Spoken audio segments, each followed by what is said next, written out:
এই শান্ত শিষ্ট ইসলাম প্রিয় শান্তিপ্রিয় মুসলিমদেরকে উস্কানি দেয়া হচ্ছে, উত্তেজিত করার জন্য আমার নবীকে গালি দেয়া হচ্ছে।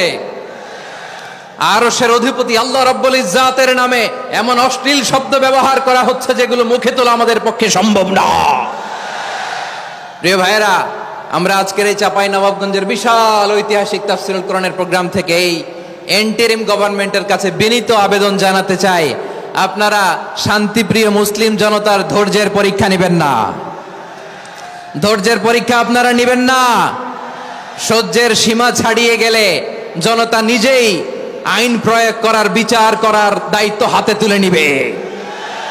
এটা আমরা চাই না। এটা আমরা চাই না, আমরা চাই না। যারা আল্লাহ রাসূল সাল্লাল্লাহু আলাইহি ওয়াসাল্লামের সম্মানকে খাটো করে, আল্লাহ এবং আল্লাহর রাসূলকে নিয়ে কটূক্তি করে, অবমাননাকর শব্দ ব্যবহার করে, অশ্লীল শব্দ ব্যবহার করে, তাদের ব্যাপারে আমরা সর্বোচ্চ শাস্তি কামনা করি।